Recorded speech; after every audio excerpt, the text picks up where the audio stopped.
이재명 정부의 첫 예산안이 여야 합의로 처리됩니다. 728조 원 규모의 예산 총액을 온전하게 지켜냈습니다. 국민성장펀드, 지역사랑상품권 등 핵심 국정과제 예산도 모두 그대로 통과될 예정입니다. 특별한 희생에는 특별한 보상이라는 정부의 약속에 따라 참전 명예수당 등 보훈 예산도 확대했습니다. 5년 만에 예산을 법정 기한 내에 처리하게 된 점도 큰 의미가 있습니다. 밤낮 없이 함께해 주신 모든 의원님들께 감사드립니다. 특히 한병도 예결위원장님, 이소영 간사님과 예결위원님들의 헌신에 큰 힘이 됐습니다. 문진석 수석님과 허영 수석님, 그리고 정책위 의장님들 고생하셨습니다. 네. 이번 예산은 국민의 삶을 바꾸기 위한 선택입니다. 국민성장펀드를 중심으로 AI 시대의 기회를 학교와 공장, 연구소와 골목가게, 청년의 첫 직장까지 넓혔습니다. 기술과 혁신이 먼 미래가 아니라 생활 속에서 바로 체감되도록 토대를 마련했습니다. 민생은 최우선에 두었습니다. 기초생활 기준 현실화로 어려운 가정에 숨을 돌릴 여유가 생겼습니다. 산업 현장은 더 안전해지고 아동수당 확대는 부모의 부담을 덜어줍니다. 청년 미래 접근과 교통패스는 청년의 지갑을 지키고 지역사랑 상품권 지원은 동네 경제에 직접적인 힘이 됩니다. 노인 돌봄과 일자리도 한층 넓어졌습니다. 지방과 농촌에도 새로운 변화가 시작됩니다. 기본소득과 자율재정 확대를 통해 지역이 스스로 성장할 수 있는 기반을 강화했습니다. 이번 합의는 민주당이 민생 회복과 미래 성장을 반드시 이뤄내겠다는 의지로 협상장을 끝까지 지켜낸 결과입니다. 이제 중요한 건 집행입니다. 국민이 체감하는 예산, 국민의 삶을 바꾸는 예산이 되어야 합니다. 민주당이 끝까지 책임지겠습니다. 오늘의 예산이 내일의 변화를 여는 출발점이 되도록 최선을 다하겠습니다. 세계가 인정한 빛의 혁명을 민주화 운동으로 공식화하겠습니다. 내일이면 윤석열 불법개혁 내란 1년입니다. 불과 1년 전 대한민국은 민주주의 심장부가 무너질 뻔한 벼랑 끝에 서 있었습니다. 그날 대한민국을 지켜낸 힘은 제도도 권력도 아니었습니다. 바로 주권자인 국민이었습니다. 불법개혁과 내란의 위협에 맞서 언론은 침묵하지 않았고 양심 있는 군인들은 명령보다 헌법을 선택했습니다. 국회는 민주공화국을 지켜낸 마지막 방파제가 됐습니다. 우발적 저항이 아니었습니다. 민주국가의 근본을 지켜내겠다는 국민적 결단이었습니다. 세계도 이 역사적 순간을 똑똑히 기록했습니다. 외신들은 12.3 계엄을 쿠데타, 민주주의에 대한 중대한 위협으로 규정했고 국민의 평화적 저항을 집중 조명했습니다. 주요 민주주의 국가의 정상들 역시 K민주주의 성숙함, 국민적 저항에 깊은 존경을 표했습니다. 이제 국회가 그 의미를 제도로 완성해야 합니다. 빛의 혁명을 공식 민주화 운동으로 인정하고 10월 3일을 민주화 운동 기념일로 지정하는 법률 개정에 착수하겠습니다. 민주화 운동 기념 사업 회법 등 관련 법률을 정비하여 국가가 책임 있게 기록하고 기념하는 체계를 마련하겠습니다. 기록은 기억을 만들고 기억은 민주주의를 지켜냅니다. 민주당이 앞장서겠습니다. 국민이 지켜낸 민주주의를 국가의 이름으로 또렷이 새기겠습니다. 그 정신이 다음 세대에서도 흔들림 없이 이어지도록 만들겠습니다. 이상입니다. 네, 다음은 문진석 원내 운영수석 부대표의 발언이 있겠습니다. 네, 저도 예산안에 대해서 한 말씀 드리겠습니다. 여야가 2026년도 예산안에 합의했습니다. 어느 정부든 예산은 국민의 예산이며 국가가 국민과 맺은 가장 중요한 약속입니다. 우리 민주당은 처음부터 끝까지 합의가 최선이고 민생은 양보의 대상이 될 수 없다라는 원칙 아래 협상에 임했습니다. 이번 합의는 어느 일방의 승패가 아니라 국민 앞에 여야가 함께 책임을 다했다는 점에서 공동의 성과입니다. 특히 법정 기일 내 합의 처리는 극심한 정치적 갈등 속에서도 민생과 경제를 중심에 둔 책임 정치가 가능하다는 점을 보여준 의미 있는 결과입니다. 경기 회복, 취약계층 보호, 미래 산업 투자, 지역 균형 발전 등 핵심 예산들이 제때 반영될 수 있게 되어 국민께 안도와 안정의 신호를 드릴 수 있다는 점에서 더욱 중요합니다. 이제 중요한 것은 예산의 집행입니다. 민주당은 국회가 결정한 예산이 현장에서 빠짐없이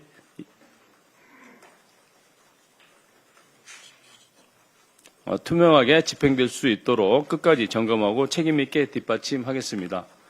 일하는 국회, 책임지는 국회로 가야 한다는 국민의 요구를 다시 한번 새기며 민생과 경제 회복 그리고 국가 정상화를 위해 흔들림 없이 나아가겠습니다.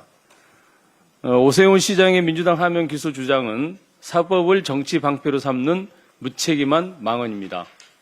법정에서 다뤄야 할 사안을 정치 탓으로 돌리는 매우 부적절한 선동입니다. 이번 기소는 특정 정당의 정치적 요구가 아니라 여론조사 비용 대납이라는 구체적 혐의, 자금 흐름, 관련자 진술, 물적 증거를 토대로 특검이 법률에 따라 내린 사법적 판단의 결과입니다. 법률 위반을 해명해야 할 당사자가 하명이라는 음모론으로 덮으려는 것은 사법에 대한 불신을 부추기고 자신의 책임을 호도하는 정치적 물타기에 불과합니다. 더욱 이번 기소를 한 특검은 여야 합의로 추천되고 법률에 따라 임명된 독립된 수사기구입니다. 그 특검의 기소를 특정 정당의 하명으로 왜곡하는 일은 국회가 만든 제도를 부정하는 주장입니다. 오세훈 시장이 지금 해야 할 일은 정치 공세가 아닙니다. 선거 과정에서 정치 자금과 여론조사 비용이 어떻게 쓰였는지 국민 앞에 명확하게 솔직하게 설명하는 일이 먼저입니다. 억울하다면 법정에서 증거로 다투면 될 일이지 정치적 피해자인 양 호도하며 여론전을 벌일 시간이 아닙니다. 민주당 분명히 밝힙니다. 오세훈 시장은 정치적 피해자 코스프레를 멈추고 의혹에 대한 책임 있는 설명과 진실에 대한 성실한 태도부터 내놓기를 바랍니다. 그것이 공직자로서 책임 있는 자세일 것입니다. 이상입니다. 네, 다음은 최기상 정책위 사회수석부장의 발언이 있겠습니다. 여야가 내년도 예산안에 합의했습니다. 법정 시한을 지킬 수 있게 되어 다행입니다. 이재명 정부의 첫 예산은 국민들의 안전을 강화하고 복지를 개선하며 민생 회복과 미래 투자를 위해 알뜰히 쓰일 것입니다. 정부는 집행에 만전에 기하길 바랍니다. 나아가 민생 법안 처리에도 애쓰겠습니다. 시급한 민생 법안들이 산적해 있습니다. R&D 에타 제도를 폐지하고 후속 조치 근거를 마련하는 과학기술기본법, 지역 필수 공공 의료 강화를 위한 지역의사 양성법, 환자 편의와 의료 취약계층을 위한 의료법, 범죄와 폭력으로부터 1인 소상공인의 안전을 강화하는 소상공인법, 벤처 투자 활성화를 위한 벤처 투자법 등 국민의 안전과 건강, 대한민국의 도약과 성장을 위한 필수 법안들이 본회의 통과를 기다리고 있습니다. 민생 입법이 국민의 삶의 든든한 울타리와 토대가 될 수 있도록 국민의힘의 적극적인 협조도 당부합니다. 민주당은 국정감사 종료 후부터 국감에서 제기됐던 국민체감 민생 정책을 지속적으로 추진하고 있습니다. 지난주 26일에는 임금 체불 근절을 위한 근로기준법 개정과 임금 구분 지급제, 법제화 등을 위한 고용노동 관련 당정 협의를 했고, 어제는 금융위원회 관련 당정 간담회를 개최해 자본시장 활성화를 위한 자본시장법 개정, 금융사 정보보호 의무 강화를 위한 전자금융거래법 개정, 디지털 자산 제도화를 위한 디지털 자산법 제정 등을 논의했습니다. 또한 산중위 국정감사에서 제기됐던 온누리 상품권, 기술 탈취, 중소기업 인공지능 전환, 소상공인 디지털 전환 등과 벤처 4대 강국 도약과 소상공인 재기 지원을 위한 당정 협의도 곧 개최해 방안을 마련할 예정입니다. 민주당은 국민이 일상에서 체감할 수 있는 진짜 민생 정책 추진에도 총력을 다하겠습니다. 이상입니다. 네. 허영 원내 정책수석 부대표의 발언이 있겠습니다. 네, 과로사와 산업재해에 이은 개인정보 유출, 쿠팡의 반복된 참사에 대한 엄중한 처벌이 이루어져야 합니다. 국내 1위 전자상거래 업체 쿠팡에서 국내 성인 4명 중 3명꼴의 개인정보가 유출됐습니다. 이름과 주소, 전화번호까지 포함된 초대형 사고입니다. 과로사와 산재 논란에도 침묵하던 쿠팡이 이번에는 보안 관리마저 무너진 것입니다. 이번 유출 규모는 과거 SK텔레콤 사태를 뛰어넘는 역대 최대 수준이며 전체 피해 범위조차 아직 명확하지 않습니다. 사고 후 쿠팡의 대응도 과로사나 산재 때와 다르지 않았습니다. 대표 사과 외엔 피해 고객에게 충분한 정보도 납득할 만한 보상 대책도 없습니다. 게다가 쿠팡은 결제 정보나 카드 번호는 유출되지 않았다고 해명했지만 지난 9월 롯데카드 사례처럼 2차 피해 가능성은 여전히 남아 있습니다. 쿠팡은 이미 3차례 개인정보 유출로 과징금 처분을 받았지만 총액은 고작 16억 원에 불과했습니다. 솜방망이 처벌이 결국 이번 대형 사고를 키운 것입니다. 정부는 쿠팡의 보안 의무 위반 여부를 철저히 조사해 엄중하게 처벌하기 바랍니다. 아울러 과징금 체계와 정보보호 인증제도의 실효성도 근본적으로 재검토하고 조속히 개선해야 합니다. 쿠팡 역시 현대판 막장 기업을 자처할 생각이 아니라면 대표 사과를 넘어서 쿠팡 전 고객에 대한 진심 어린 사과와 피해 상황을 명확하게 밝혀야 합니다. 또한 그에 상응한 수준의 피해 보상 방안도 충실히 마련하기 바랍니다. 감사합니다. 네, 다음은 박상혁 원내 소통 수석 부대표 발언이 있겠습니다. 예, 박상혁 의원입니다. 내일이면 12월 3일 내란 1년입니다.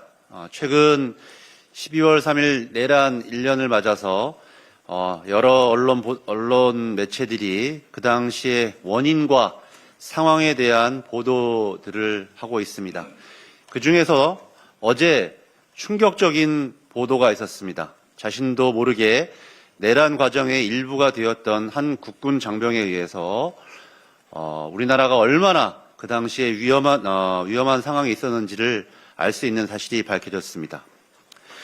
북한의 연이은 오물풍선 살포로 모두가 불안에 떨던 그때 그 원인을 다름 아닌 우리 국군이 제공했다라는 그런 사실입니다. 돌이켜보면 2024년 우리 한반도의 상황이 얼마나 긴박했는지 다들 기억하고 계실 겁니다. 민간단체가 대북전단 살포를 끊임없이 시도하자 오물풍선과 끔찍한 대남 소음에 시달리던 접경 지역의 주민들은 울면서 중단할 것을 애원했습니다. 그분들은 국회에서 나와서까지 무릎을 꿇고 애원하기도 했습니다. 그런데 이런 민간단체가 살포했던 것은 세 발의 피였습니다.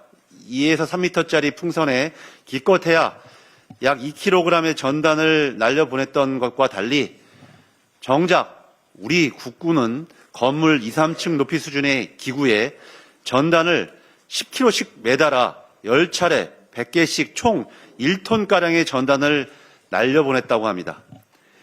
단순히 민간단체를 방치하는 수준을 넘어 군을 동원해 더 큰 도발을 자행하고 있었다는 사실은 충격을 넘어 분노를 일으킵니다. 평양 무인기 투입, 오물풍선 원점 타격 지시를 했던 윤석열의 내란 세력이 외환 유치에 얼마나 열심이었는지를 알게 됩니다. 얼마나 북한의 도발을 만들고자 했는지를 확인하게 됩니다.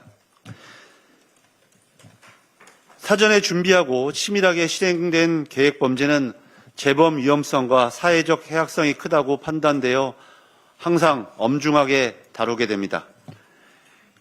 어제 이재명 대통령께서 짚었듯이 곳곳에 숨겨진 내란 행위를 방치하면 언젠가 다시 이런 위험이 우리 사회에서 재발할 수 있고 다시 내란으로 돌발할 수 있습니다.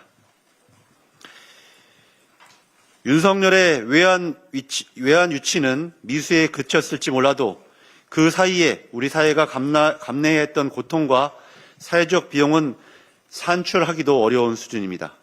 반드시 엄중한 대가를 치러야 합니다. 어제 마침 외환죄에 대한 재판이 시작되었습니다. 역시나 법꾸라지들은 방어권 침해라며 재판을 방해하고 나섰습니다.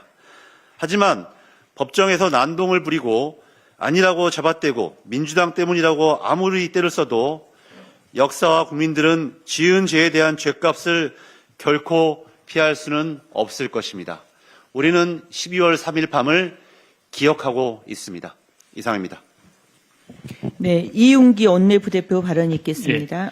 이윤기 부대표입니다. 사안이 엄중하기 때문에 저도 쿠팡 정보 유출 관련 발언하겠습니다. 국내 최대 온라인 플랫폼 쿠팡에서 3,370만 건의 개인정보가 유출됐습니다. 사상 초유의 개인정보 유출 사고입니다. 내부자의의 국민들의 개인정보가 대규모로 유출됐다는 것은 더욱 충격적인 일입니다. 이용 고객의 이름과 연락처는 물론 주소, 가족, 배송지 정보에 상품 주문 목록까지 나갔습니다. 사실상 대한민국 성인 대부분이 보이스피싱, 스미싱 등 범죄 앞에 그대로 노출돼 있습니다. 국민들의 소중한 개인정보를 그동안 기업들이 얼마나 무감각하고 안일하게 관리하고 있는지 단적으로 보여주고 있습니다. 쿠팡은 초고속 성장을 하며 유통 공룡이 됐지만 그동안 사회적 책임은 망각해 왔습니다. 쿠팡에선 과로유발 노동 환경 속에 배송 물류 노동자 8명이 사망했습니다. 알고리즘 조작, 검색 순위 조작, 소상공인, 입점업체 갑질 논란, 덕평 물류센터 대형 화재로 소방관 순직, 그리고 쿠팡은 퇴직금 미지급 외압 의혹으로 상설특검 대상까지 됐습니다. 쿠팡의 법인 본사는 미국에 있습니다. 사회적 책무는 하지 않고 한국에서는 돈만 벌어가고 있다고 해도 과언이 아닙니다. 오늘 국회 과방위와 내일 정무회에서 쿠팡 정보 유출 사고에 대한 현안 질의가 있습니다. 사고의 원인과 책임을 철저하게 추궁하고 대책 마련을 위해 지혜를 모으겠습니다. 현행 개인정보보호법에 의하면 개인정보 유출 사고 시 과징금은 매출액의 3%입니다. SK텔레콤은 2,300만 명의 개인정보를 유출했다가 개인정보보호위원회로부터 1,348억 원의 과징금 처분을 받았습니다. 쿠팡의 지난해 매출액은 41조 원이 넘습니다. 쿠팡에 대해서는 법대로 3%, 1조 2천억 원의 과징금을 물려야 합니다. 3%가 많은 돈이 아닙니다.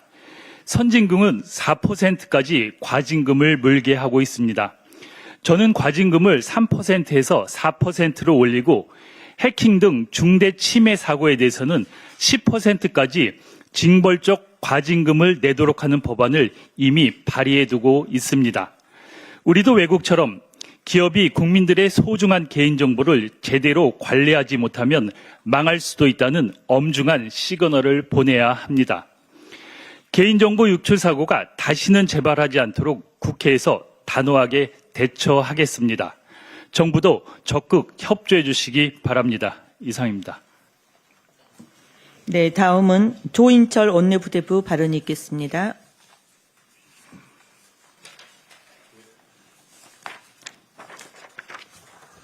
예, 광주 서구갑 조인철입니다. 내일이면 12.3 내란 1년을 맞습니다. 평범한 시민을 공포와 분노로 몰아넣은 그날 이후 지난 1년 우리는 회복과 도약의 길을 착실히 밟아왔습니다. 내란 우두머리는 탄핵, 파면당의 법정에 세워졌습니다. 아직 죄값을 치르지 못했지만 국민적 심판과 역사적 평가는 사실상 끝났습니다. 헌정 질서를 유린한 내란의 충격을 온 국민이 또렷이 기억하는 이 시점에 여전히 그날에 머물러 사과냐 아니냐 다툼 중인 국민의힘 사정은 딱하기 그지없습니다. 국민적 여구는 단순 명료합니다. 명확한 사과와 명확한 단절입니다. 그것은 우리 대한민국이 내란으로 인한 수치를 벗고 국민적 자부심을 회복하는 길이자 극우로의 전락 위기에 놓인 국민의힘이 상식적 공당으로 국민과 함께 서는 길이기도 합니다. 내란을 일으킨 건 국민의힘이지만 그것을 끝낼 수 있는 것도 국민의힘입니다. 더 이상 민주주의에 정면 도전하지 말길 바랍니다. 국민의 주민은 이제 정치 복원과 민생 집중입니다. 쿠팡 개인정보 유출 사태에 대해서 한 말씀 드리겠습니다. 우리 국민 넷 중 셋이 사이버 공간에서 사실상 발가벗겨진 것이나 다름없게 됐습니다. 심각한 상황입니다. 기업이 머리 한번 숙이고 정부가 얼마 되지 않은 과징금을 때려서 만회할 성질의 것이 아닙니다. 이런 식의 형식적 대응은 이제 한계에 부딪혔습니다. 이번 쿠팡의 개인정보 유출 사태는 혁신과 편리로 무장한 디지털 세상 속 플랫폼 기업의 위험성을 보여줬습니다. 돌아보면 쿠팡의 문제는 한둘이 아니었습니다. 플랫폼 생태계의 거래상 지위남용도 최다였습니다. 수익 극대화를 위해 이용자의 불편을 나몰라라 방치한 납치 광고 문제도 있었습니다. 음식 배달과 OTT까지 전방위적으로 영역을 넓히며 로켓 성장을 추구하는 동안 쿠팡은 사회적 책임을 이리저리 피해왔습니다.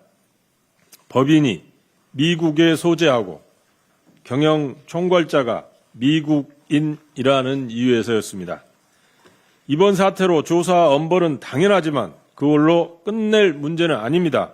개인정보를 대량 보유한 플랫폼 기업은 사실상 사회적 인프라이자 안보 자산입니다. 우리는 엄중한 인식을 갖고서 대응해야 합니다. 우리 당은 내년도 예산안을 728조 원 규모로 야당과 합의 처리하기로 했습니다. 예산안 지각 처리의 악순환을 끊어내어 다행입니다. 정부는 경제 회복과 민생 안정을 위해 제때 예산이 집행될 수 있도록 만전을 기해 주시기 바랍니다. 고맙습니다.